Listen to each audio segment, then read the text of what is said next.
Decíamos, cuando hablábamos de política, que podía aplicarse la definición de música a la política, pero también se puede aplicar la medicina a esa definición de la música, que es el arte de bien combinar los sonidos y el tiempo.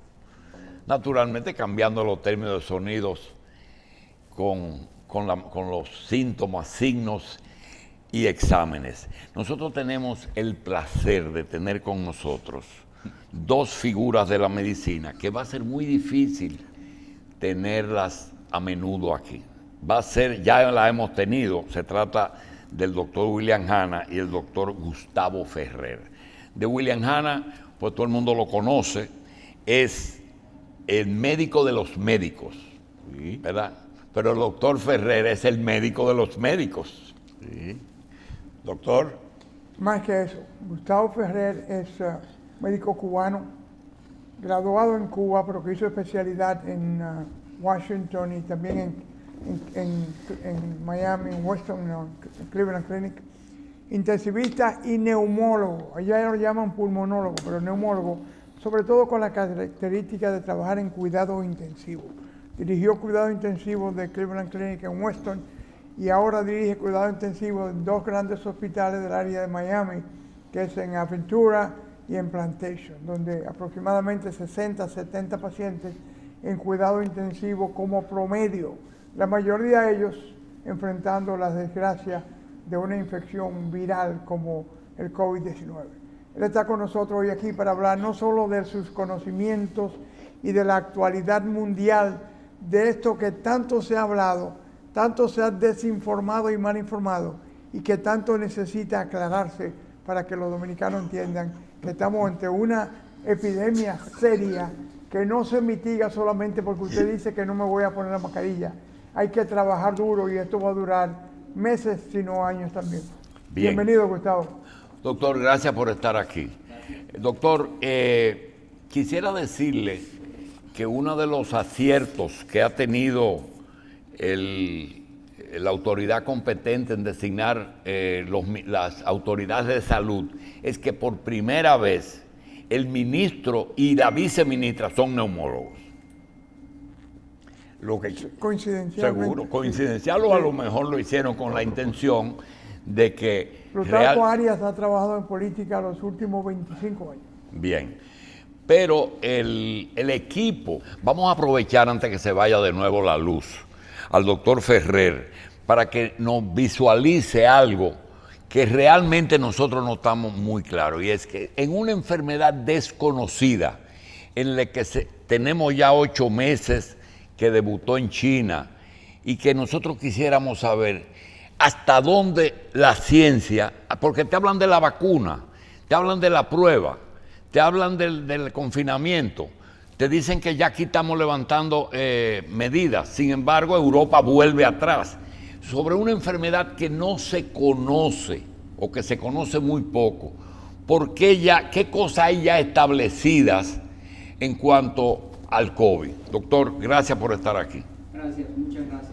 Mira, es importante aclarar algo, que en la familia los coronavirus están circulando todo el tiempo en el planeta. Son responsables de alrededor del 30-33% de las gripe año tras año. ¿Qué es de esa familia? Sí, él pertenece a esa familia, es un hijo de esa familia. Y ellos evolucionan como en montañas, como en camellos, ¿no? Ondas que cada 3 meses baja y vuelven a subir. Esta familia, el coronavirus, en los últimos 20, 30 años ha estado cambiando.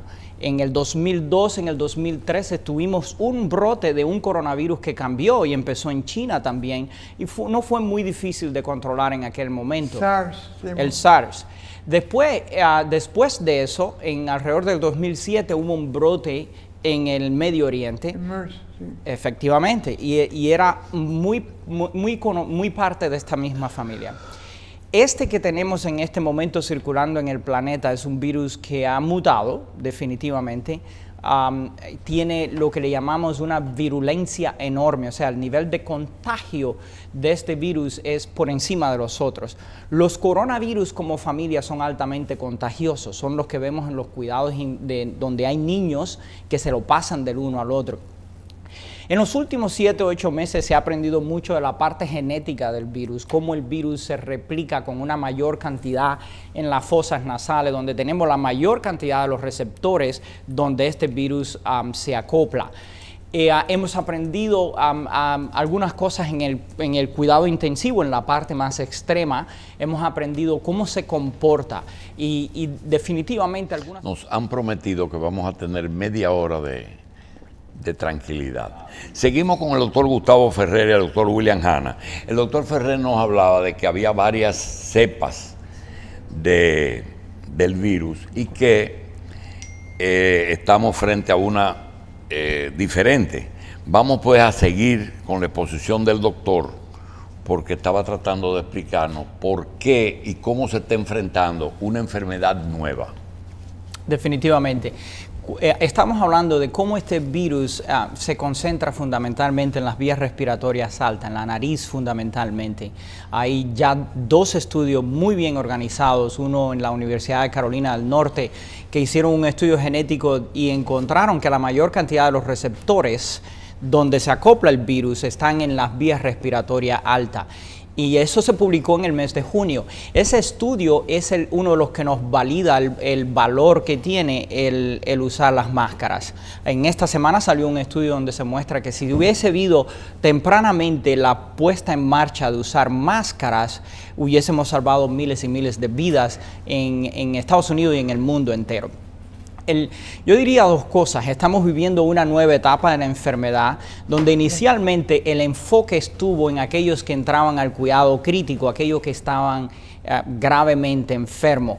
En este momento, después de hacer todos estos estudios genéticos, de mapear cómo se ocurre la enfermedad, cómo ocurre la infección, cómo la neumonía se desarrolla al bajar esta inflamación al pulmón, el enfoque a tratar el virus en las vías respiratorias ha empezado a surgir con una gran fuerza.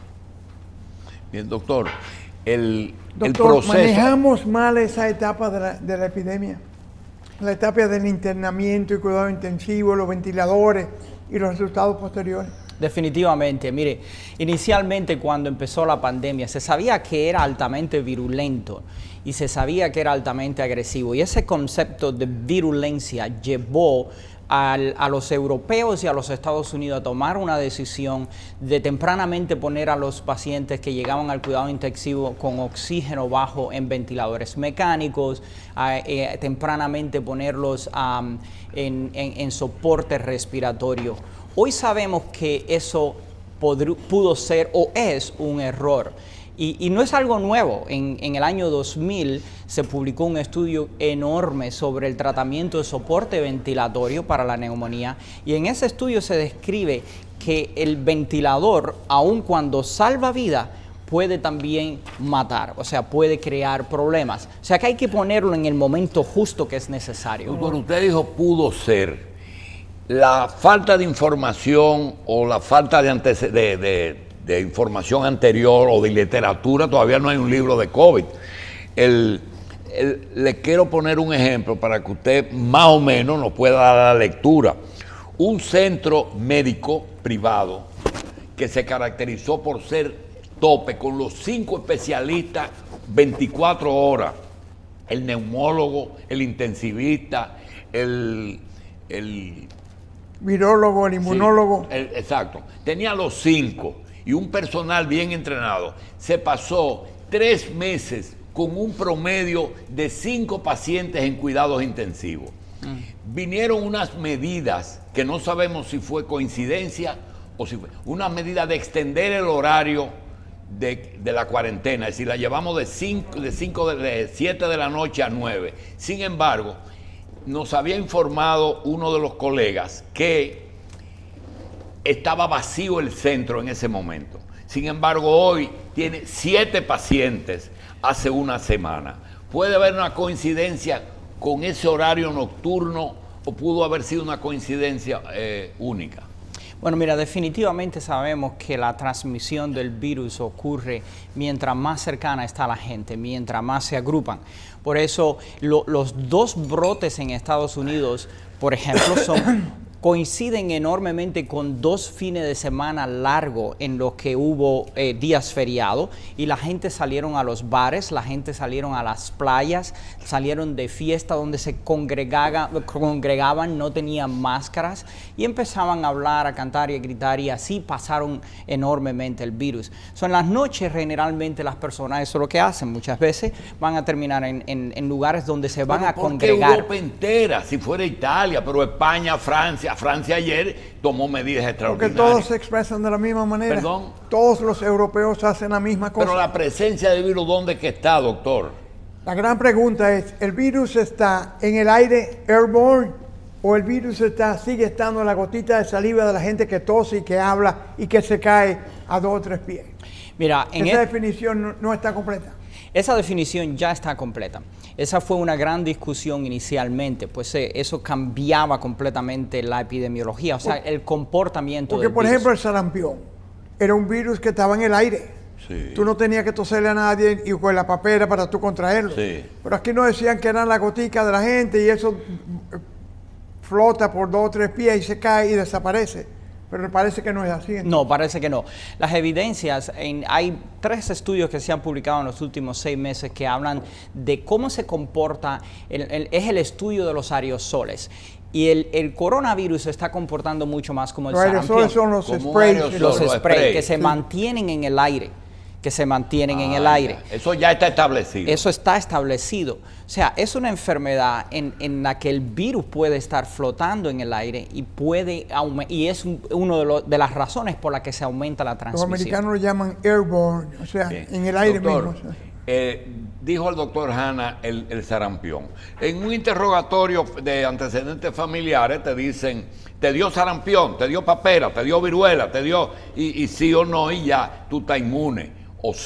Realmente, ¿hasta dónde se ha llegado en que una persona que padeció la etapa completa del coronavirus, incluyendo cuidados intensivos, esa puede decir, bueno, ya me curé, ni me dio ni le voy a pegar esto a nadie? ¿Eso es cierto? Bueno, ahí tenemos que aclarar un par de cosas. La familia del sarampión es diferente de la familia de los virus del coronavirus. En el coronavirus, desde que empezó la pandemia, hemos tenido la preocupación de que va a haber un grupo de personas que pueden perder la inmunidad y ser reinfectados. En esta semana, el lunes, se publicó el primer caso en Estados Unidos de un joven de 26, 28 años de edad que en marzo tuvo el virus, terminó con neumonía, tuvo 3 meses o tanto sin ningún tipo de problema y se vuelve a reinfectar. Pero también en Europa hay varios reportes de ese tipo. Eso se estaba esperando. Ahora, ¿qué % de la población va a estar completamente inmune después de tener el coronavirus? Realmente todavía no se sabe. Es algo que se está estudiando. ¿Qué hace que un grupo étnico sea mucho más sensible a la catástrofe que otro grupo étnico? Me refiero a americanos negros y hispanos versus blancos. Excelente pregunta. Hoy tenemos una explicación bastante clara de lo que está ocurriendo. Si vemos cómo se ha comportado la infección en Estados Unidos, predominantemente en hispanos y predominantemente en afroamericanos, donde se ha tenido la explosión que terminan en los cuidados intensivos. ¿No es por la condición de pobreza, doctor? Realmente no. Hay un estudio que publicó la Universidad de Tennessee hace unas 3 semanas donde ellos estudiaron genéticamente todos los grupos grandes étnicos que estaban siendo infectados y lo compararon con aquellos donde no se desarrollaba grandemente la enfermedad. Y lo que encontraron es, predominantemente en las fosas nasales, encontraron que los hispanos y los afroamericanos con una predisposición a tener diabetes fundamentalmente, tenían una parte del ADN, algo que se llama telomerasas, la tenían mucho más cortas que aquellos que no expresaban grandemente la enfermedad. O sea, aquellos que tenían cierta... La telomerasa es la cola. El doctor Hanna nos puede quizá ayudar un poquito. Doctor, el sistema inmunológico de esas poblaciones diferentes, ¿funciona igual? Es decir, un negro, un hispano y un anglosajón responden... Otra cosa que se demostró es que en las fosas nasales de esas personas más afectadas había una mayor cantidad de receptores, una sustancia que hoy se llama ECA, que hemos conocido por 30 años, angiotensina convertidora, y eso hace que capte más al virus y lo meta más profundo, sí, en ese grupo de personas. Bien. Efectivamente. Doctor, el momento en que baja, tenemos que decir baja porque de la orofaringe baja, ¿qué decide que sea a tubo digestivo o a pulmones? Bueno, generalmente en todos los seres humanos hay un fenómeno que se llama microaspiración y ocurre generalmente cuando estamos durmiendo, o sea que... ¿Micro qué? Aspiración, que lo aspiramos y generalmente va a las vías respiratorias. Ahora, este fenómeno patológico de lo que ha ocurrido con el COVID, lo que pasa es que este proceso inflamatorio pasan pequeñas cantidades al pulmón cuando estamos recostados, cuando estamos durmiendo, y eso llega a la parte baja del pulmón y es lo que desencadena el proceso inflamatorio. Es como que enciende la llama inflamatoria dentro del pulmón y genera la neumonía que causa el virus. Doctor Ferrer, la preocupación del televidente es cómo no me enfermo, prevención, cómo si me llegan a la vía respiratoria alta, evito que baje a los pulmones o a los bronquios. O a la sangre. Bien, y tenemos entonces prevención, la bendita prueba, que nosotros no estamos seguros de las diferentes, y tercero, el tratamiento, y después del tratamiento, que ahora no están hablando de vacuna. Doctor, negocio y COVID, ¿caminan muy cerca o usted está confiado en que cuando le dicen la vacuna de Oxford, mira, se rió? Bueno, siempre hay una forma de que el hombre utiliza las miserias humanas para hacer negocio. Y el COVID no se ha escapado de eso. Cuando usted mira y compara las regiones, yo he tenido el privilegio de asesorar grupos médicos de distintos países centroamericanos y de América del Sur en el tratamiento del COVID, en otros grupos europeos también. Cuando uno habla con ellos, el desespero ha llevado a la pérdida del razonamiento médico. Y es como una olla de brujas en la que... ¿Qué significa pérdida de razonamiento médico, doctor? Tú sabes que, sobre todo en esta época donde hay tantas personas informando y desinformando, el pueblo, el que oye esto, no sabe realmente cómo se procesa cada información. Y coge lo que le gusta. Y coge lo que le gusta. Y pierde... Entonces, sobre todo que hay un tema que no puede tocar ahora mismo, que es política y ciencia. Ajá. Sobre todo en Estados Unidos, donde él vive. Ahí hay un arroz con mango muy difícil de esclarecer. Efectivamente, y eso ha llevado a que en montones la información no ha sido clara, concreta y organizada. Y cuando no hay información clara, concreta y organizada, se resuelve con lo que se tenga y todo el mundo pone lo que quiera dentro de la olla. Es como un sancocho. Se pone todo lo que sobró en la cocina y se empieza a tratar las personas de esa manera. No es lo correcto y no debiera de ser. Hoy en día sabemos algunas cosas que funcionan en el cuidado intensivo cuando hay neumonía y tenemos que mantenernos en ese camino mientras se estudian otras. Pero al mismo tiempo, cuando usted habla de prevención y tratamiento, en este momento se está moviendo mucho más al tratamiento de la vía respiratoria alta, o sea, el uso de la máscara y otros tipos de aerosoles nasales. Bien. Doctor, decía el doctor Hanna que hay temas. Cuando tú tienes un presidente que dice una cosa y habla como un médico, nos pasa que tengo una experiencia que no fue el presidente de la República, sino un miembro de alta comisión que me llamó con motivo de mi afección y me dijo, ¿qué te están dando? Y yo dije tal cosa y me dice, ese producto es lo mejor, pero es muy costoso. Si le paso esa información a usted sin más detalle, ¿en qué usted piensa?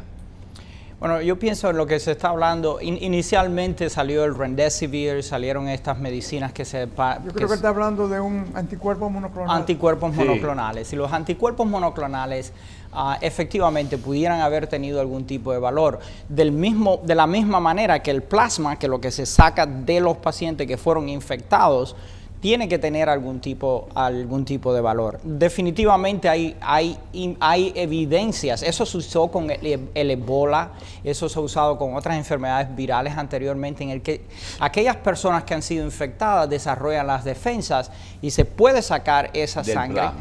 Se saca el plasma y se le da a alguien que está gravemente enfermo. En los cuidados intensivos hemos visto que eso funciona y resuelve. Pero eso hay que dejarlo para ese grupo que está evolucionando hacia una neumonía relativamente severa.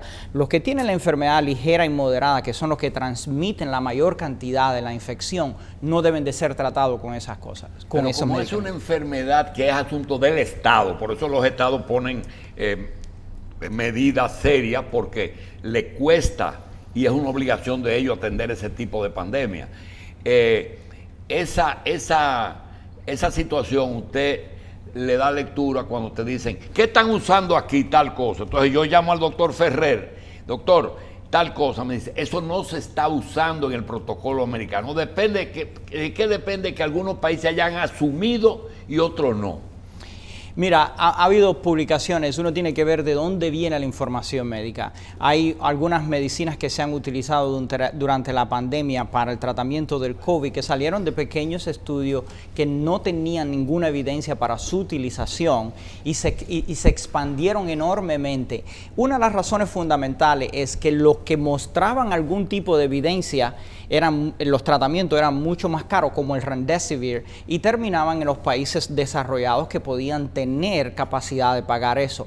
El resto del planeta tuvo que recurrir a usar cosas que pensábamos que podrían ser eficientes, pero que no lo son. Bien. Gustavo, nunca como hoy la humanidad estaba tan preparada desde el punto de vista tecnológico, sanitario, médico, económico, financiero, para una quiebra como esta.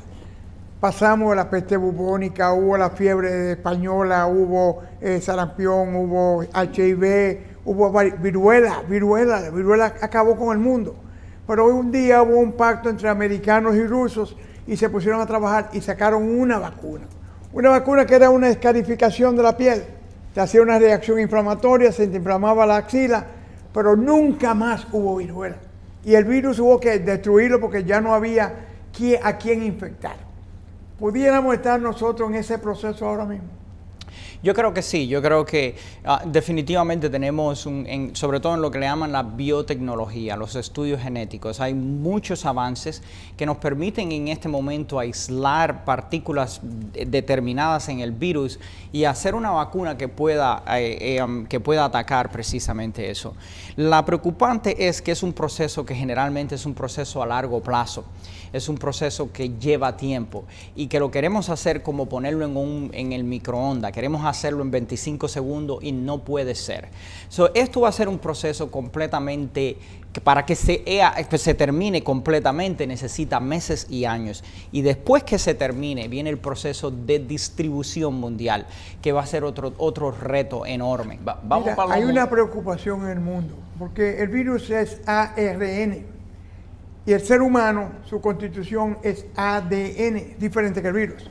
Y hay quien dice, si tú le pones ARN en una vacuna a una persona y eso entra a su cuerpo y comienza a replicarse como lo hace normalmente, ese tipo puede terminar siendo un híbrido, ARN-AN. Y si es un hombre mayor de edad, pues no importa, pero si es un niño y se va a reproducir, tú nunca vas a saber, sino hasta dentro de 40 o 50 años, cómo afecta eso la capacidad de reproducción y qué tipo de ser humano puede surgir de esa combinación. ¿Eso alguna vez te preocupó? Claro que sí. Cuando uno mira la evolución de los tratamientos inmunológicos y habla de las vacunas, la combinación de tratamiento es extremadamente, siempre preocupante. Y en eso, el número uno es lo que puede surgir después que eso está en el cuerpo, en el ser humano, que se convierte como el caldo de cultivo donde se van a replicar. Mientras más años pasen, más experiencia se va a acumular de la respuesta inmunológica que se creó. La gente que ha trabajado vacuna por muchos años saben que esto es un proceso que a corto plazo hay que ver las reacciones como las que han ocurrido con algunas vacunas, pero a largo plazo el impacto de cualquier vacuna hay que analizarlo en términos de décadas para tener un verdadero valor. Sí, mira, Doctor, hoy aparentemente, tú le pones una vacuna de influenza a 4 miembros de la misma familia. Y hay uno que te llama y te dice, mírame, el brazo me dolió y se me inflamó y tengo una gripecita. Los otros 3 no le pasó nada y es la misma vacuna, con el mismo médico, con el mismo método, con todo igual. El ser humano, su reacción es lo que prima en eso, o hay diferencia entre diferentes sustancias. Bueno, lo primero es ver qué tipo de vacuna de la influenza es, porque hay varios tipos de influenza, de las vacunas. Hay virus atenuado, hay virus muerto. Efectivamente, y dependiendo de la vacuna, la respuesta que se tiene de las defensas del ser humano. Bien, doctor, se supone que la madre le transmite al recién nacido algún mecanismo de defensa o algún tipo de inmunología. Sin embargo, en los primeros años se inmuniza al niño con diferentes vacunas. ¿Cuál es la diferencia de este virus de comportamiento en el niño y en el anciano o en el viejo? Excelente pregunta. Miren, los niños, los coronavirus generalmente producen gripe común, catarro común. Es predominantemente respiratorio alto y ellos son el vehículo que se lo pasa a la persona mayor. La persona mayor hoy conocemos, el doctor Han hablaba de eso, que podemos tener un problema en el receptor, en las fosas nasales, donde entra ese virus. No tenemos la respuesta de defensa lo suficientemente fuerte para frenar el ataque del virus. Y eso está en el enclave genético, lo que se llama algo que se llama telomerasa, que es un fragmento del cromosoma en nuestro cuerpo, que es el que se encarga de estimular esas defensas. Doctor, el proceso de investigación de una vacuna toma tiempo. Tienen que buscar experiencia, tienen que buscar estudio del virus en este caso. Y tiene también un periodo de experimento. Si hoy le toca a usted o a mí que la de Oxford es buena, ¿esperamos un poco o no la ponemos? Yo creo que hay autoridades internacionales que están vigilando el proceso. No solamente en cuanto a garantía de que es efectiva, sino de que es inocua y de que es de un costo que sea propicio. Pero inocuo, ¿cuándo aparece el problema? Porque inocuo quiere decir que no te hace daño inmediato. Así mismo. Pero puede venir a largo plazo. Solamente el tiempo te lo va a Doctor, decir. este gobierno compró 10,000 unidades. Y 1 millón de unidades también. Y 1 millón de unidades. Pero se van a necesitar 12 millones de unidades. Y si vacunamos a los haitianos que están aquí, necesitamos 14 millones de unidades. O sea, no es cuestión de tiempo. ¿En qué tiempo tú lo vas a hacer? ¿Usted se la pondría, doctor? Yo creo que yo analizaría ¿O esperaría un poquito? Yo analizaría... Si FDA me la prueba, yo me la pongo. Sí. Si ellos la aprueban. Sí. Sí. Todavía no la han aprobado. No ha sido sometida. Ninguna de las vacunas han sido aprobadas todavía. No. Doctor, vamos a hablar de algo más elemental. No usamos mascarilla, penetró el virus, está en las fosas nasales. El spray mata el virus en las fosas nasales. Mira, hay un movimiento grande después que esto se publicó, que comienza en la vía respiratoria. Hay un movimiento de 3 o 4 universidades desarrollando tratamiento tópico, tratamiento intranasal. Usted conoce, yo estoy trabajando con un grupo que nosotros teníamos esto ya desde el principio de la pandemia. Cuando nos dimos cuenta que el fenómeno era fundamentalmente en las fosas nasales, nos dimos la tarea de estudiar. Inicialmente, sí. Nos dimos la tarea de estudiar. En marzo de este año salió una publicación en la revista New England donde hablaban que se estaba comportando en la vía respiratoria alta. El equipo nuestro inmediatamente contactó el Instituto de Virología de la Universidad Estatal de Utah y ahí ellos nos hicieron el primer estudio básico donde se estudia. Es una de las mejores universidades en biología molecular. Efectivamente. Y ellos nos hicieron un estudio del spray nasal, del aerosol nasal que nosotros tenemos, y ellos encontraron que en menos de 10 minutos mataba el 99.7% de los virus. Cuando tuvimos esos resultados, llamamos a la FDA y la FDA nos aconsejó que lo mandáramos a un laboratorio de referencia para corroborar. Lo mandamos a la Universidad de Ginebra Y la Universidad de Ginebra no hizo el estudio, lo hizo incluso un poquito más avanzado. La Universidad de Ginebra diluyó el spray y en una dilución de 4 veces fueron capaces de ver que todavía eliminaba el 98% de los virus. Nosotros combinamos esos 2 estudios y van a salir en una publicación la próxima semana en la revista de Oxford de tratamientos quimioterápicos. Yo creo que es bueno aclarar eso. Mira, una gente inspira y le entra el virus.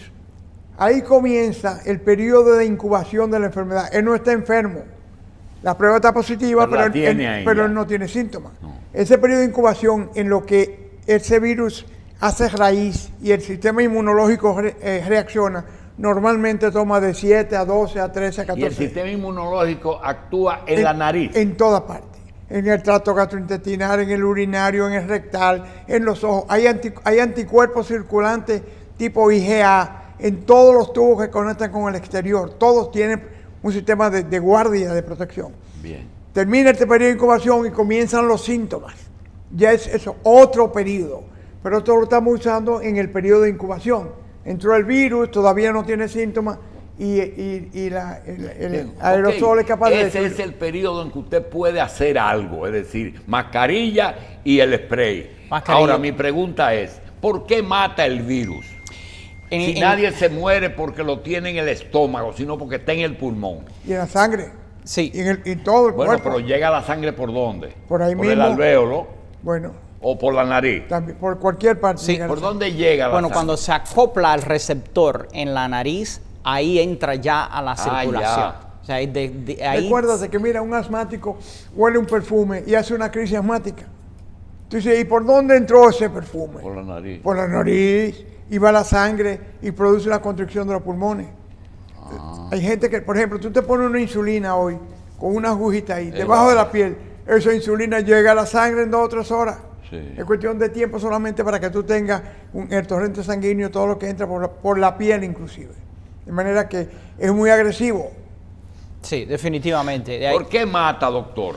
Bueno, en el laboratorio, después que tuvimos estos 2 primeros estudios que probaron que era altamente eficiente de 2 lugares prestigiosos, lo mandamos a la universidad, una universidad en Chicago, Northwestern, que tiene una gran experiencia en el tratamiento antiviral, y ellos nos hicieron foto en el microscopio. Y uno de los componentes del spray que nosotros tenemos, que tiene 20 años en el mercado, deshidrata el virus, o sea, elimina la cantidad de líquido que puede entrar a la célula del virus. El xilostol hace eso. Efectivamente. ¿Ese es el spray? Sí, es una sustancia en el aerosol. En el spray. Y que deshidrata el virus. Sí. Y otro componente dentro del spray, que fue lo que nos llevó a lanzar un estudio hace unos 3 meses en Estados Unidos. Otro componente... Perdón, y el deshidratarlo le quita capacidad de penetración, ¿verdad? De penetración, y al mismo tiempo bloquea la entrada a la célula. Ah, ya. Entonces, hace unos 4 meses un instituto de ética nos aprobó un estudio en seres humanos y nosotros empezamos ese estudio en el sur de la Florida, pero coincidió con el tiempo en el que el número de casos bajaron. Lo que sí hemos visto es que los primeros 10 pacientes estudiados en Estados Unidos, una publicación que va a salir la próxima semana, el resultado es excelente.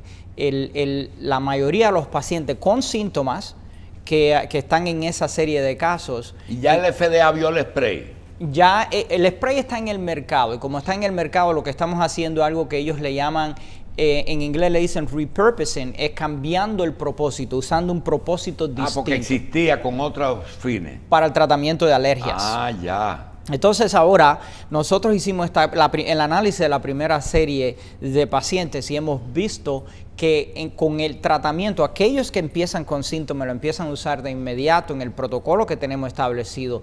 Para el día 3 ya no tienen síntomas y después al día 4 y 5 el PCR se hace negativo, 2 de ellos. ¿Y por qué hay 2 sprays? Uno preventivo y otro curativo. ¿Por qué? Efectivamente, son 2 composiciones químicas completamente distintas. Hay un spray que se usa como preventivo para alergias también, que es el que hemos estudiado. Y ese spray es el que tiene el xylitol y esto que se llama GES, que es una sustancia que mata el virus y bloquea la entrada a la célula.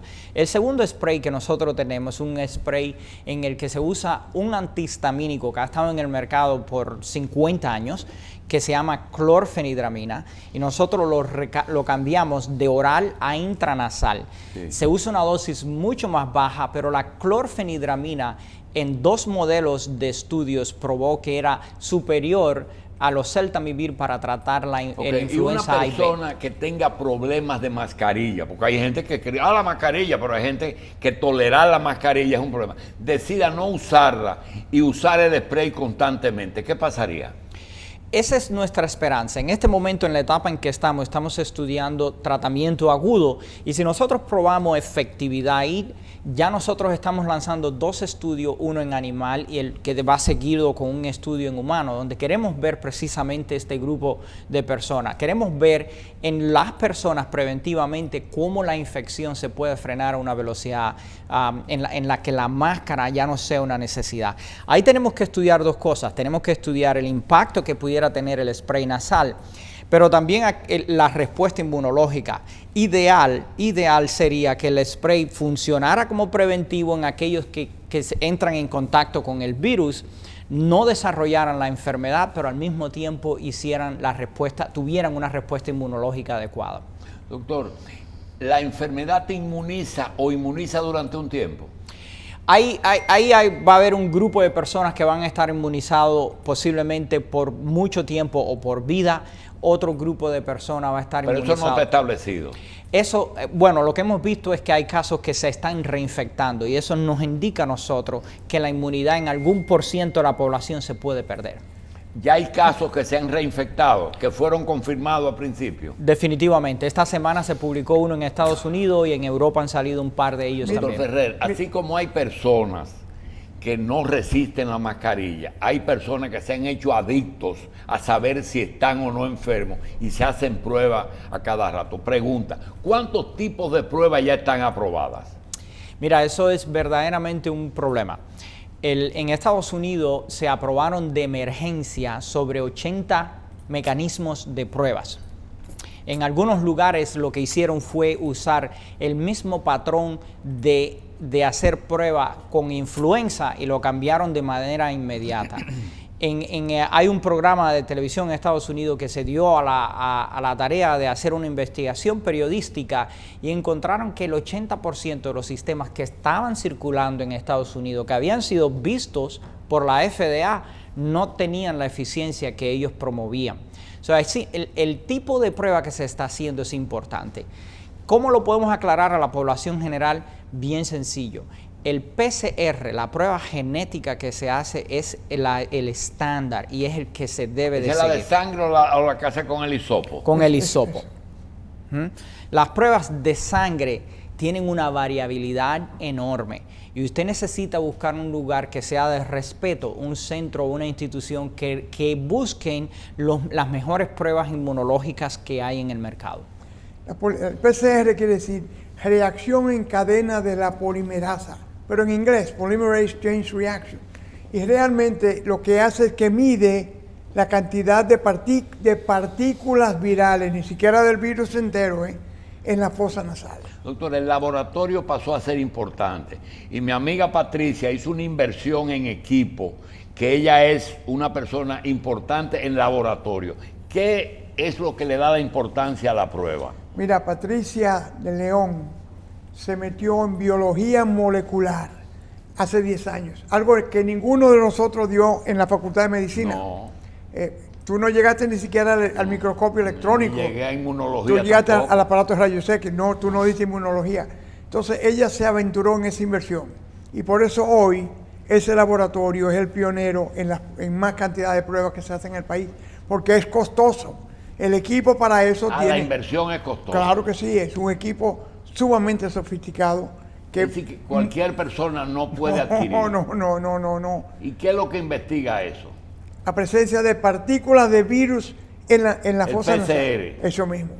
Lo otro que a veces vino en abril de este mismo año, que era determinación de anticuerpos, lo que se forma en la sangre de la persona cuando cualquier virus entra al cuerpo. Y eso era más bien para la influenza. Y alguien le cambió el titulaje a la prueba y lo puso para el coronavirus. Doctor, y esa prueba del PCR ahora mismo es un protagonista primero en esto que estamos viendo. Básico, elemental. No hay otra prueba en el mundo que no sea PCR. Entonces una persona que haya estado enfermo no tiene sentido ya hacerse PCR, ¿verdad? Mira, el PCR se está usando en dos ocasiones, que es cómo se debe de usar. Una es en el diagnóstico y en otro momento tiene que repetirse una vez que la persona ha pasado el tiempo prudencial de la enfermedad, con el objetivo de determinar que ya no tiene partículas de virus en las fosas nasales y que ya no transmite la enfermedad a otras personas. Y en el contagio. En el Porque contagio. Si tú das PCR positivo, hay que hacérsela a Carlos Alonso, hay que hacérsela a otros muchachos que trabajan aquí, porque tú puedes contagiarlo. O sea que hay prevención, hay intervención temprana y hay determinación de que si queda Doctor todavía Ferrer, partícula de virus. un ex miembro de la comisión de alto nivel del gobierno anterior nos manda a pedir su opinión sobre un producto que se llama Tafix, que dice en inglés powder spray to block inhaled viruses within the nasal cavity. ¿Qué me está diciendo? Mira, Es un aerosol, cuando tú has visto un aerosol cuando tú lo aprietas y salen 1 millón de gotitas. Bueno, esas gotitas van a entrar a la nariz y es posible que se peguen a las células nasales o que bloqueen los receptores, pero realmente no cambia la vida del virus. Pero esto parece como un producto comercial, Tafix. bueno, déjeme comentártele rapidito de eso. La semana próxima la revista Infections and Chemotherapy, o sea, infecciones y terapias, va a publicar un estudio que mi equipo hizo en el que nosotros hicimos una revisión de todas las terapias que están surgiendo y que están estudiando sobre el tratamiento intranasal. Hay 3 de ellas, una se publicó en una revista muy buena hace un par de semanas, que están estudiando un spray nasal basado en yodo, usan yodo intranasal. El problema de ese spray es que no se puede usar en embarazadas, en niños, en personas con problemas del tiroides y con personas que tengan alergia al Es yodo. el spray que son 2, uno para prevención y otro para... No, Este está hablando este de otro. otra Este cosa. otro que se está estudiando y que se estuvo empujando con mucha fuerza en Europa y ha encontrado ese freno de los problemas que tiene. El segundo spray es este spray que usan una base de plata en el aerosol que puede bloquear el virus. El problema de este spray es que no hay ni un solo estudio que haya probado en humano o data o evidencias que no va a ser tóxico a largo plazo. El tercero es el que nosotros estamos desarrollando. El que yo estoy desarrollando es un spray que tiene 20 años en el mercado, que hace unos 5 años... Para otro uso. Antialérgico. Hace 5 años en mi primer libro yo hablé sobre ese intacta spray. la fórmula. Es una fórmula que está intacta. No es está una- modificada. No, yo la modifiqué hace 7 años. Le hicimos una mejoría que pasó a través de la FDA y ese spray está disponible en el mercado hoy en día. Pero no en el mercado local. No, está en Europa, en África, en Australia, en Nueva Zelanda y en todo Estados Y Unidos. el FDA también. Sí, está en Estados Unidos, en Está Canadá. buscando la aprobación en el mercado dominicano. Ah, ya. Ahora nosotros estamos aquí tratando rápidamente de buscar aprobación aquí, también seguir estudiándolo con la gente de acá. Bien. Doctor, ¿ese spray es 1 o 2 sprays? Son 2 sprays, uno que tiene el preventivo que usamos Sí. que tiene años en el mercado, que se llama Clear, con una X, Xlear, y el otro spray es el que tiene clorfenidramina. La razón por la que llevamos 2 sprays es porque uno sabemos que es altamente específico contra el coronavirus y el otro es específico contra el coronavirus más la influenza. Y esos son los 2 que quisiéramos sacar al mercado. Porque al coincidir influenza con coronavirus en su rotación anual, la infectividad va a ser mucho más grande. Debido a la magnitud de la enfermedad, a los problemas que es una pandemia, pues las autoridades a veces permiten un rápido Entrada al ingreso mercado. al mercado, es decir, que no tome todo el tiempo que normalmente se necesita para aprobar el proceso de certificado de origen, fórmula cualitativa y también que tenga toda la información adicional en ese asunto. Ese producto ya se puede conseguir esas tres cosas. Nosotros entregamos toda la documentación acá donde se necesita llevar toda la documentación y estamos a la espera. Nos gustaría ver un proceso acelerado. Hemos estado en otros países donde se ha aprobado en 4 semanas. Aquí en Dominicana estamos trabajando seriamente en acelerar el proceso en este momento. Es increíble, pero a veces el nombre del producto causa más problemas para su reconocimiento. ¿El nombre? Del producto. Sí. Porque tú lo sometes a Optic, ¿cómo se llama? Sí. Y te va a decir, no, pero mira, hay 2 productos que se parecen y no te lo permiten. Por más similitud. Por similitud. Sí. O sea, a veces, Doctor, ¿qué es lo que está pasando con este producto? Vamos a hablar de la enfermedad a nivel mundial, es decir, ¿cuál es la situación? ¿Cómo ve un médico un producto, una enfermedad que en Florida tiene los mismos efectos que en África? Es decir, el médico tiene que globalizarse con respecto a esto. Definitivamente. Añádele eso, que mueren 1.500 norteamericanos todos los días. Todos los días. Todos los días. Pero de ese problema. Claro. Efectivamente. Estamos por 218.000 muertos. Yo creo que estamos viviendo un momento histórico en el que las autoridades sanitarias mundiales y las autoridades sanitarias locales y la medicina en sentido general nos hemos dado cuenta. El coronavirus vino a despertar el conocimiento que debe de tener el médico del potencial que tiene una enfermedad respiratoria de convertirse en algo desastroso. Por muchos años en el mundo entero teníamos un gran enfoque en la salud mental que es necesaria, y se invirtió muchísimo en la salud mental, cuánto podría impactarse el mantener la salud mental a largo plazo. Hasta cierto punto el enfoque de prevención de enfermedades respiratorias fue bastante abandonado en el mundo entero. Y el coronavirus ha venido a probar, a medir la temperatura de cómo están los sistemas de salud en cada país. Que Dominicana tenga un neumólogo como ministro y viceministro, yo creo que es algo excepcional, porque las enfermedades respiratorias, no solamente este coronavirus, otras enfermedades respiratorias están para quedarse. La razón rapidito es esto. Estamos con la mayor población que existe en la historia de la humanidad en el planeta, número 1, y la población que tiene la capacidad de viajar con mayor probabilidad en la historia de la humanidad. Y eso nos facilita la transmisión de enfermedades virales. Doctor, mire, si usted habla con una persona diabética, encuentra que esa persona tiene mucha información sobre diabetes. Si habla con una persona que haya tenido cáncer de próstata, a veces hasta sabe más que un urólogo de ese asunto, o cree que sabe más. El retroalimentarnos con personas o que hemos tenido el virus o que sepan de medicina, a veces nos pone en un nivel de que el público, a veces Carlos, que hace aquí la función de yo soy el paciente, ¿qué hago para no enfermarme? Sí. Yo no me quiero enfermar. O si está en la nariz, ¿qué quiero hacer? O si estoy en el pulmón, ¿qué hago? Háblenos un poco de prevención, de prima infección y del tratamiento cuando te meten con un tubo en la nariz o en la tráquea. Yo creo que bien fácil. Usted tiene muchísima razón. Yo creo que es extremadamente importante, con mucha cautela, educar a la población. Sí. Yo lo dividiría en 3 grupos. Está el grupo el grupo de que no está infectado, que en este momento es la mayoría de la población mundial. Está el grupo que está infectado, los que se han infectado con el coronavirus en este momento, y el grupo que ya estuvieron infectados y se recuperó. El grupo que ya se recuperó tiene que mantenerse educándose y reconociendo que la vacuna puede tener valor para ellos también, porque no sabemos si la inmunidad, si la respuesta se mantiene a largo plazo. El grupo que está enfermo en este momento es importante. El grupo recuperado es aproximadamente el 86% de los contagiados. Sí.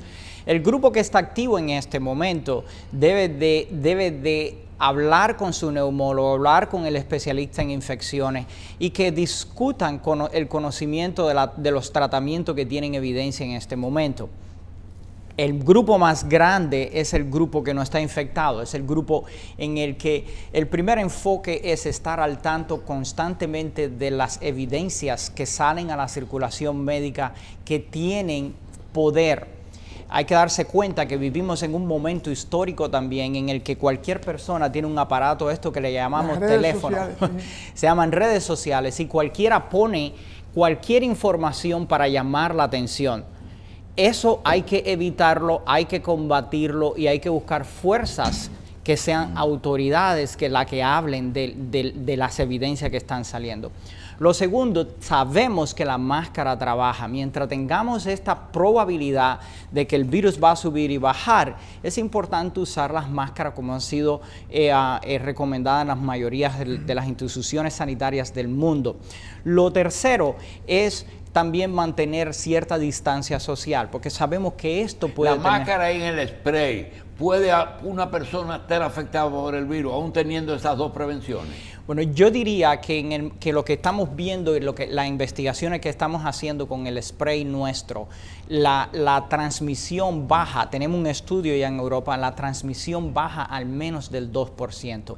Si eso se traduce a nivel mundial con ese mismo tipo de valor apoyado en la máscara, nosotros podemos prácticamente controlar la infección. Bien, ahí estamos, usted habrá conocido quizás de lo importante que es para los dominicanos el béisbol y el asistir a ciertos eventos. Incluso se habla de que los cines podrían ser reabiertos o ya han sido abiertos de nuevo. Entonces, ¿hay algún tipo de ambiente, el ambiente al aire libre versus el ambiente cerrado? Entonces, ¿hay algunas condiciones particulares en las cuales una persona pueda asistir sintiéndose seguro a estos lugares? Mira, definitivamente el aire libre, la circulación. Hablábamos hace un rato que el virus queda flotando en el aire. Al aire libre, donde soplan las corrientes de aire, es mucho más, la transmisión es mucho, pero mucho más baja. Siempre que sople alejándose de ti. Si Claro. el viento sopla hacia ti, tú tienes otro problema. No lo tiene que hacer. Chupa y ve por dónde viene la brisa. No, lo que pasa es lo siguiente. Nosotros tenemos que proteger no solamente a los invitados, Sí. sino entender que aquí hay una comisión oficial que asume el control de la supracomisión, enfermedad. sí, sí. ¿Por qué? Porque el gobierno tiene que trazar las normas porque hay quien cubre el costo de una enfermedad costosa. Sí. Por tanto, ellos tienen que vigilar dos cosas: la salud del ciudadano y también su presupuesto, es decir, que haya menos gente en cuidado intensivo. Sí. Sin dejar de responsabilizar al individuo. Para no venir aquí con medidas paralelas que vengan a decir, pero Julito William Hanna y el doctor Ferrera vinieron a decir cosas que tú preguntaste algo. Hay una gran contradicción, doctor. No hay público en los juegos de pelota y ni van a ver aquí. Sin embargo, abren los cines. El cine es cerrado, Con aire por más acondicionado. distancia, hay aire Que acondicionado, recircula. supuestamente el virus anda en el aire, pero en el béisbol con 2 metros que tende al aire libre está resuelto. Sin meterse en una medida oficial. ¿Qué le hace pensar eso? Bueno, yo diría dos cosas. Lo que conocemos en este momento y lo que pronto se debe de hacer. Conocemos en este momento que al aire libre la transmisión es mucho más baja.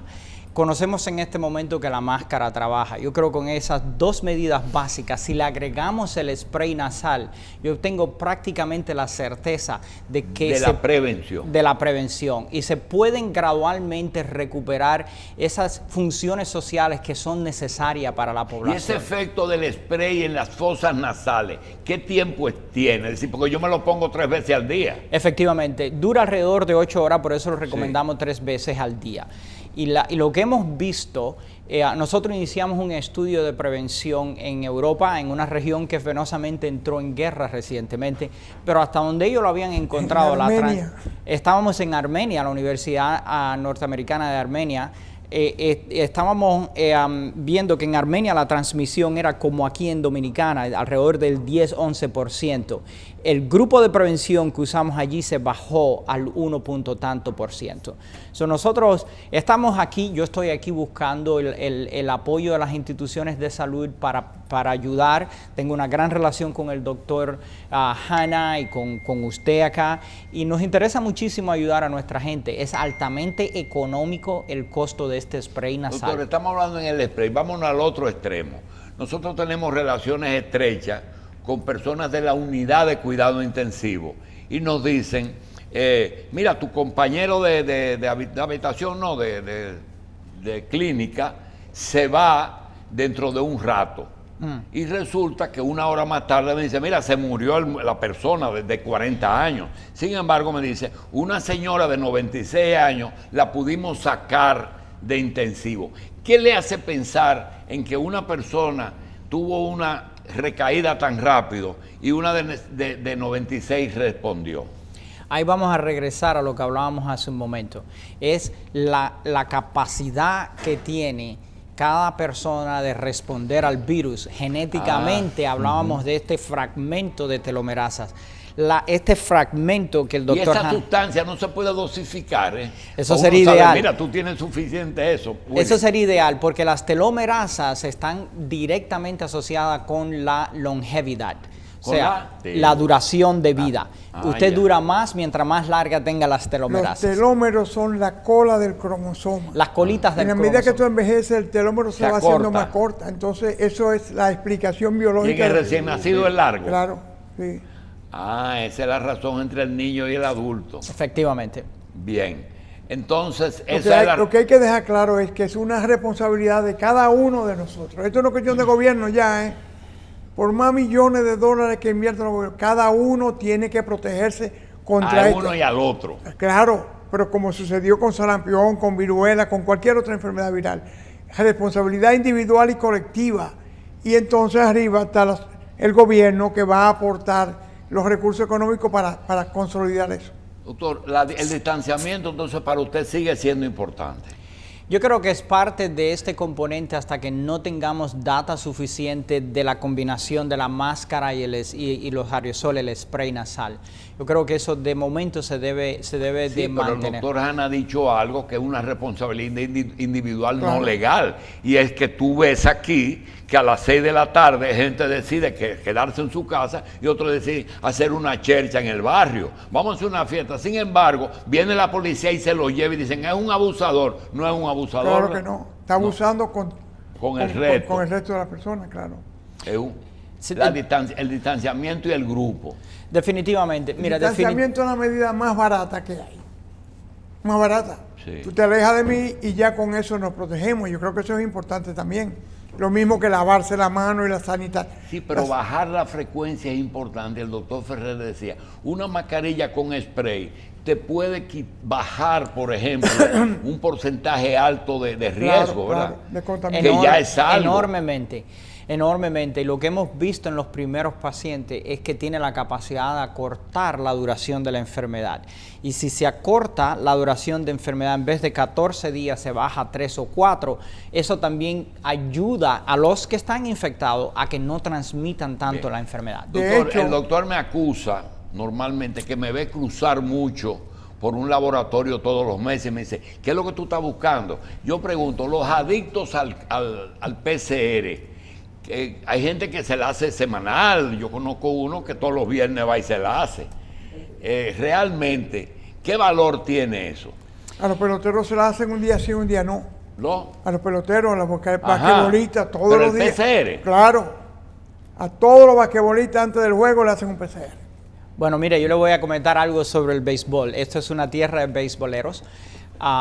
El día que salió en el equipo de los Marlins de Miami, que tenían 12 peloteros infectados, esa noche me llamaron y yo conversé con el médico de ellos, le mandamos le mandamos a donde estaban en Chicago montones de los spray nasales. Al día siguiente, casi todos los equipos de béisbol están usando el aerosol nuestro. El béisbol no ha tenido un gran impacto con lo que nosotros hemos estado haciendo. Ahora que pasó esta semana pasada lo de la Asociación de Fútbol Americano, nosotros estuvimos conversando el fin de semana con algunos de ellos, tuvimos algunas entrevistas. Yo estaba en Utah el lunes precisamente hablando sobre esta situación. Para ellos es ideal porque no pueden mantener la distancia social, tienen que haber contacto cercano entre ellos. Contacto. Definitivamente. Y esa parte es la parte en la que es extremadamente cierto que Doctor, no se termina este problema. Usted trató el tema de los males y mire, es una crisis de salud, es una crisis económica, pero es una crisis laboral y sobre social todo. también. Sí. Definitivamente. ¿Cómo usted puede en este momento llegar a un punto en que usted pueda trabajar lo más que no sea por telemedicina porque telemedicina nos ha dado muchísima. Tenemos médicos que ya trabajan 100% en telemedicina, sí, pero hay trabajos que hay que hacerlo y no se pueden hacer en casa. ¿Cuál es el punto medio de que tú puedes decirle a una persona, bueno, ponte la máscara y el spray, pero vete a trabajar? ¿Puede decirle así? Yo creo que estamos bien cerca de eso. Yo creo que la combinación de usar el spray preventivo y la máscara nos va a llevar a acelerar rápidamente la recuperación sociopolítico y económico mundial. Definitivamente hay muchísimos trabajos, yo diría la gran mayoría, que se necesita estar en conglomerado. La industria del turismo es muy importante para el mundo entero, los restaurantes son muy importantes para el mundo entero, las fábricas, y se necesita mantener cierta cercanía entre las personas. Ya sabemos que la máscara trabaja parcialmente. Si agregamos algo más como el aerosol y el spray nasal, se puede bajar enormemente esta transmisión y gradualmente reiniciar cierta normalidad. Sí quiero aclarar que debe de ser, hasta que se tengan buenas investigaciones hechas, debe de ser una combinación de los dos. En la mayoría de las personas la máscara la pueden usar. Nosotros somos recipientes en nuestros centros en Miami de muchísimos pacientes que tienen asma, que usan oxígeno, que les cuesta muchísimo trabajo usar las máscaras y tenemos que sentarnos con ellos y conversar con ellos constantemente. Y hemos buscado formas en que usen máscaras que están un poquito más alejadas de la cara, porque cualquier cosa que pueda frenar esas partículas de saliva, de salir de la vía respiratoria, van a ayudar. O sea, siempre hay que buscar alternativas. Lo tercero que diría en este caso es que este año ha dejado una huella enorme en las enfermedades mentales. Hay muchas personas que han desarrollado ansiedad y obsesión con los exámenes. Eso nos pasa a nosotros y nos llaman constantemente. Y hay que parar de alguna manera ese tipo de cosas y recuperarse rápido, gradualmente. El doctor Han y yo tenemos un amigo médico que transmite en 2 frecuencias. Cuando habla de medicina es muy esa. Y dice, dice que nadie es experto ni en mujeres ni en coronavirus. Es un médico amigo de nosotros que tenemos. Y la pregunta viene a ser, realmente, sin ser experto en coronavirus, ¿hay alguna expectativa de que esa curva, cuando uno cree que ya está bajando, te aparece que Europa sale con una mayor infección? Realmente, primero, ¿qué porcentaje de personas que han sido tratadas por coronavirus confirmado se han reinfectado? Y segundo, ¿qué tiempo ustedes le dan a esa pandemia? Mira, la primera respuesta es la siguiente. La verdad es que se han publicado casos de reinfección, pero sí sabemos que es el menor volumen de toda la gente que ha sido infectada. Estamos hablando de un porcentaje posiblemente menos del 2% de las personas. O sea, esa es una. Esa lleva una respuesta A y B. Lo B es que también tenemos un corto tiempo de estar con este virus. No llegamos prácticamente un año para tener una valoración de la respuesta inmunológica de todos aquellos que han sido infectados. Esa hay que darle la batalla del tiempo. El hecho de que estamos viendo estas olas que van y vienen del coronavirus nos indican que sabemos cómo ocurren conglomerados, sabemos que las máscaras tienen un valor, pero no es lo suficiente. Yo creo que estamos entrando en una etapa que mientras esperamos por las vacunas, la combinación del spray nasal con las máscaras debe de ser lo que nos ayude a rápidamente acelerar el proceso de recuperación socioeconómica. Si no hacemos eso, la duración de este fenómeno debe de ser de 3 a 4 años como mínimo. Y ahí corremos el riesgo de que si no se trabaja en unidad para controlar esta enfermedad, el coronavirus puede convertirse en endémico que sube y baja cada año. Yeah. Y eso es lo que tenemos que combatir en unidad. Por eso creo que en este momento todo este esfuerzo que hay en los laboratorios trabajando la combinación de aerosol y máscara. Doctor Hanna decía que los que tenemos más de 50 años tenemos una pequeña cicatriz en el brazo por la viruela, ¿era, doctor? Correcto. Y se acabó la enfermedad, que si hay posibilidad algún día de que eso sea historia.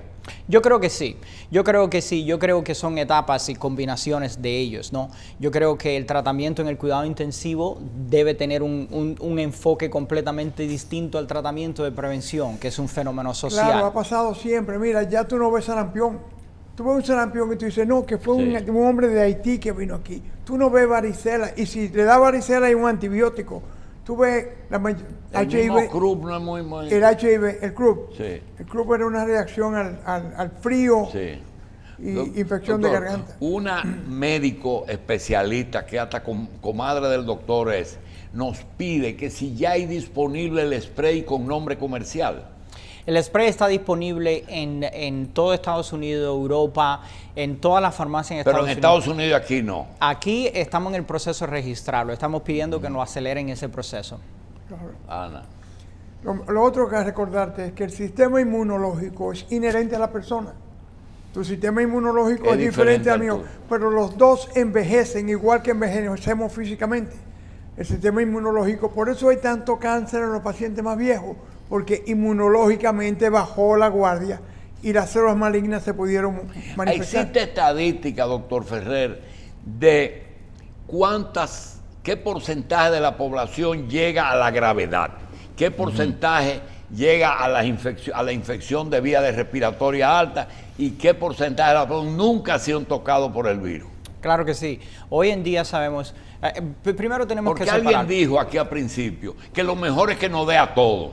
Y yo creo que eso era riesgoso, ¿verdad? La inmunidad de rebaño. Sí, de rebaño. Siga, doctor. Sí, definitivamente es una conversación caliente en el mundo entero, que mientras más personas se infecten, es lo que llaman Hertz, la inmunidad de Hertz, que menos personas van a hacer, la transmisión va a bajar. Estadísticamente sí, es un pequeñísimo por ciento de personas la que terminan en los cuidados intensivos. Hay casi 40 millones de contagiados, 39 millones esta mañana. Y hay un número de muertos que es casi 1 millón, o sea, de cada 40, uno muere, un 2.5%. Sí, y ese número varía. Hay países que tienen una letalidad sobre el 3 y el 4%, y otros países que están por debajo del 2%. El 2% es el número mágico de la cantidad de personas que terminan críticos y que tienen una posibilidad de fallecer por la enfermedad. Bien. Cuando se habló del Tafix, que es otro spray, que nos habló un exfuncionario de la comisión anterior, usted habló de que podía tener un componente metálico.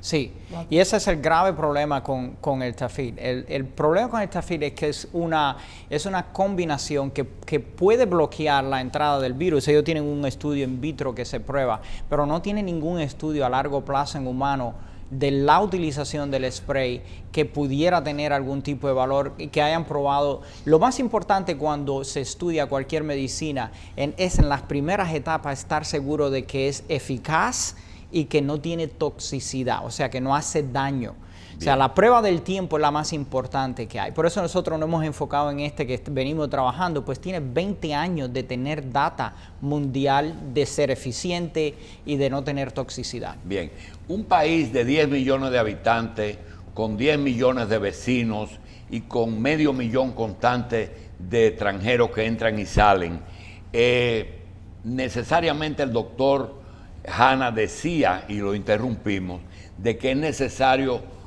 que nos cuidemos, que no es un problema de gobierno. Vamos entonces a terminar con algo concreto. El doctor Hanna primero el consejo a la ciudadanía y el doctor a los médicos y al gobierno. Doctor. Mira, en periodos como el que vivimos ahora y va a vivir los Estados Unidos la semana que viene o en 2 semanas, de cambios de gobierno, cada uno tiende a pensar que todo el problema de la República Dominicana debe radicar en la capacidad del gobernante para protegernos a todos. Esa es una de las cosas que la Constitución consagra, pero cada uno tiene su propia obligación. Sí, El pero padre- ahí hay un problema, el padre doctor. con El sus hijos. gobierno tiene que ver cómo se mantiene la economía, abriendo un chin Oye, el turismo, pero así fue que entró el problema. Eso es otra parte de la pregunta, pero el padre tiene responsabilidad con sus hijos, pero tiene responsabilidad consigo él mismo. mismo. Y cada hijo y cada madre tiene responsabilidad consigo mismo. Todo, educación no se le puede dejar todo al gobierno. Hay educación privada y hay educación pública. Hay salud privada, hay salud pública. Entonces, yo creo que lo que debe caber en la cabeza de cada uno de nosotros es que cada uno tiene una responsabilidad en sí mismo y con su familia, con sus alrededores, donde trabaja, donde vive.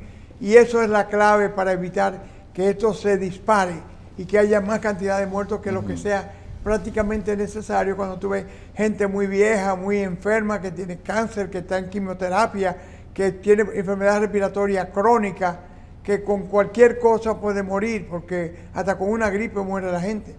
Recuérdate que la influenza en Estados Unidos mató 40.000 el año pasado. 40.000. Doctor. Mira, yo diría completamente de acuerdo con el doctor Hanna. Este coronavirus nos ha enseñado a nosotros que es importante la colaboración del gobierno, la ciudadanía y las autoridades de salud. Es una colaboración en unidad, es una colaboración en reconocer cuál es el fenómeno que estamos enfrentando. Es una colaboración también en reconocer cuál es la información que es válida. Cualquier persona que le diga a usted que esto se va a ir mañana la está mintiendo. Usted tiene que buscar información que sea sólida, concreta y específica y que se haya No es un probado. problema de redes, entonces. No es un problema de El redes. presidente Trump dijo un día que como un milagro esto iba a desaparecer en cualquier día. Eso no es verdad. No era así. No, y eso no va a ocurrir, y es importante también prestarle atención a las autoridades médicas que conocen lo que están hablando, lo que están estudiando. La colaboración dentro del sistema de salud es una colaboración entre los médicos primarios, los cuidados intensivos y las administraciones de los hospitales. Estar preparado porque podemos enfrentar otra de Y estas hay curvas. constancia de que en cada área, por ejemplo, se sabe que hay 54 laboratorios desarrollando vacunas, se sabe que hay personas desarrollando pruebas, se sabe que hay miles de servidores de salud que están cuidando enfermos. Se sabe también que el médico que cuida o el personal se expone bastante. Doctor, debemos estar tranquilos porque hay gente estudiando el asunto, es decir, fuera de todo ese asunto, que estén estudiando esos casos. Sí, sí, sí. Definitivamente. Hay mucho Definitivamente que Investigación. por eso, Sí, de todo. definitivamente, por eso hablaba que yo creo que en mi punto de vista la palabra colaboración es algo que ha salido enormemente de esta pandemia.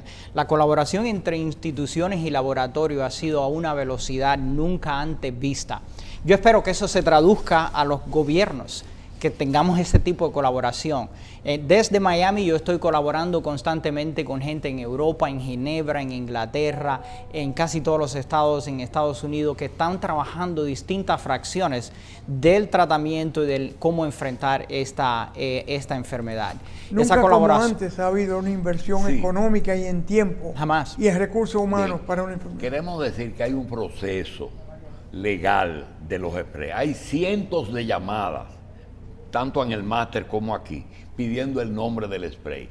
Hasta que Salud Pública no apruebe el procedimiento, primero no lo van a encontrar en el mercado.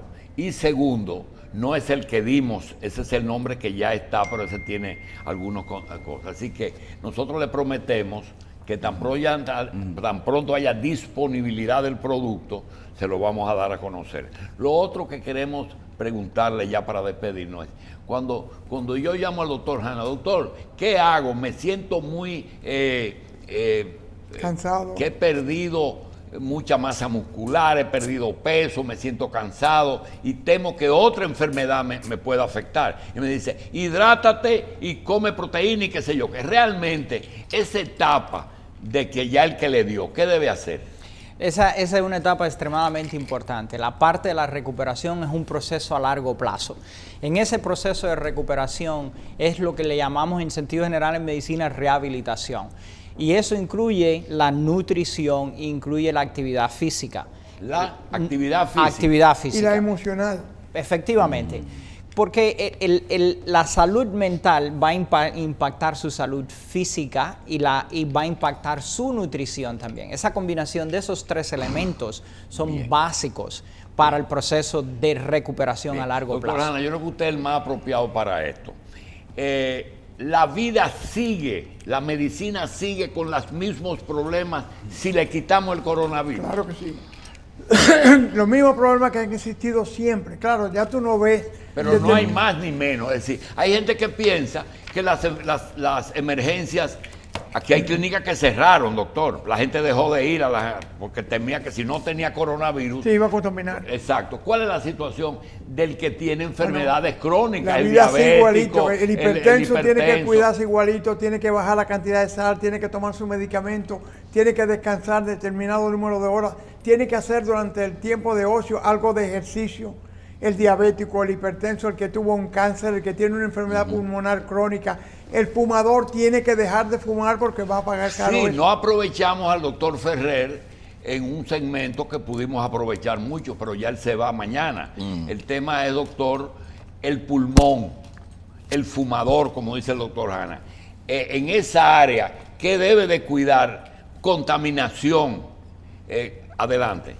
Mira, como hablábamos hace un rato Porque él es neumólogo. de este proceso de colaboración, esto nos ha enseñado y ha despertado el estudio de qué ocurre en lugares cerrados. O sea, qué ocurre con los aire acondicionados, qué ocurre en lugares donde la gente está conglomerada en un vuelo de avión, si la transmisión es alta o baja.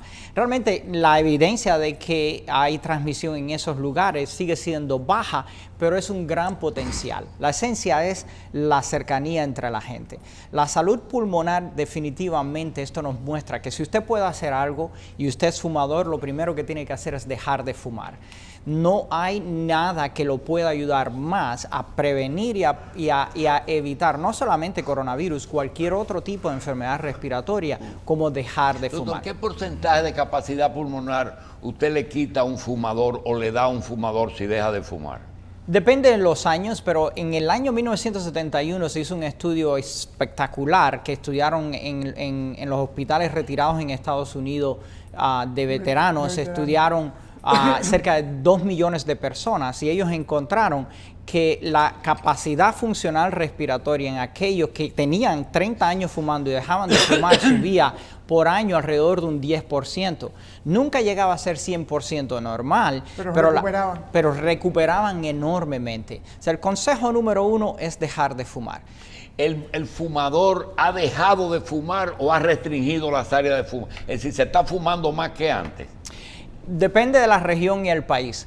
Hoy en día se fuma de la región y el país. Hoy sabemos, por ejemplo, en Europa, en España se fuma muchísimo. Hoy sabemos que en China se fuma muchísimo y en la India el porcentaje de fumadores ha subido enormemente. Doctor Gustavo Ferrer, doctor Hanna, yo creo que lo que se queda es responder sobre el nombre del spray. No lo podemos dar porque no lo tenemos aprobado por salud pública. Pronto le daremos el resultado y mientras tanto mascarilla, ¿verdad? Definitivamente. Mascarilla, distanciamiento, todo. Higiene. Y Eso no de llevarse lavarse de la todo mano. lo que digan. Y no llevarse de todo lo que andan diciendo por ahí. Tú no la puedes bloquear. Cada uno pone su impresión ahí y cada uno la interpreta a su manera. Oímos un video que anda por ahí que dice las paredes aledañas a la columna vertebral. Digo, un video de un señor que se inventó un órgano nuevo ahí. Mira, en estos días una persona estaba conversando con nosotros y nos dijo que era hipertenso. Y Gustavo dijo, tú eres hipertenso y apenas tienes 38 años. ¿Por qué tú no te chequeas a ver si tú tienes apnea del sueño? Mira, tenía apnea de 18 y de 20 segundos sin respirar. ¿Qué? 18 durante el sueño. Pasaba 18 y 20 segundos sin respirar. O sea, Ay, doctor, se nos queda, que hay nos vamos mucho- cada un minuto. Doctor, la oxigenación que la miden tanto, La oximetría. ¿cuál es lo normal en un ser humano normal? Mira, alrededor de 88% es donde el oxígeno se está acoplando a las células rojas. Alrededor del 88%. 88 en adelante es el número que debemos de mantener. Algo importante, que si su mano está fría y que uno está en aire acondicionado, el valor cambia y es hacia abajo. O sea que te puede dar un número falso, y hay si que tener tus claridad. uñas están pintadas, También, también la lectura cambia. porque las uñas bloquean la oxigenación. La pintura Bien. de cosas. Doctor, gracias. Doctor Hanna, gracias. Bienvenido Gracias. a casa. Gracias. Muchas gracias.